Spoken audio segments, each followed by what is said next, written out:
இத்தனை ஆண்டுகால வரலாற்றில நாம் மூத்த குடியாக இருக்கும் பட்சத்துல எத்தனையோ ஆய்வுகள் கண்டுபிடிக்கப்படுகின்றன.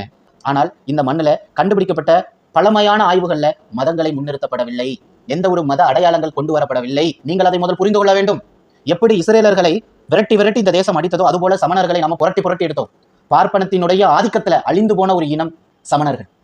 சமணர்களை நாம் இழந்தோமே, மறந்துட்டோமா? சமணர்களை கழுமறை ஏத்தி கொன்றது யாரு? நம்ம மண்ணுல நடந்ததுங்க. இன்னும் சமண துறவிகளினுடைய ஆலயங்கள் இருக்கு, இன்னும் சமண குன்றுகள் இருக்கு. ஏன் அவங்க காடு காடா போய் வாழணும்? அவர்களை தேடி தேடி கொன்றது யாரு? கழுமறை ஏத்தி கொன்றது யாரு? மதுரை கூன்பாண்டி உட்பட. இது ஒரு மாபெரும் வரலாறுப்பா. ஒவ்வொரு இடத்திலுமே ஒரு இனத்தை அழிப்பதே ஒரு இனத்தினுடைய கொள்கை கோட்பாடாவே இருக்கும். இது ஆண்டாண்டு காலமாக நடந்து வருகிறது. யூதரா இருக்கட்டும், கிறிஸ்தவனா இருக்கட்டும், இஸ்லாமியனா இருக்கட்டும், இந்த 3 பேருமே ஒண்ணுதான். எல்லாம் ஆபிரகாமனுடைய வழித்தோன்றல் தான். எல்லாரும் ஆதம் நபியினுடைய மக்கள் தான். அப்படிதான் அவங்களே சொல்லுவாங்க. பட் அதனுடைய வேறுபாடுகள் வித்தியாசமா இருக்கும். அவங்க இறைவனை ஏற்றுக்கொண்ட விதமும் அவர்கள் ஒப்புக்கொண்ட விதமும் கொஞ்சம் வித்தியாசமா இருக்கும். அதர்வைசஸ் எல்லாம் ஒரே குட்டையில விழுந்த மட்டைகள் தான். நீங்க அங்க போயிட்டு ஏன் சட்டியா கரண்டியை விட்டு கிண்டணும்னு நான் கேட்கிறேன். நமக்குன்னு சிறந்த நாடு இருக்கு. ஓப்பனா சொல்றேன், இந்தியர்களை தவிர சிறந்த ஒரு மண்ணை, சிறந்த ஒரு மக்களை இந்த உலகம் பார்க்குமா? சான்ஸே கிடையாது. அப்பேர்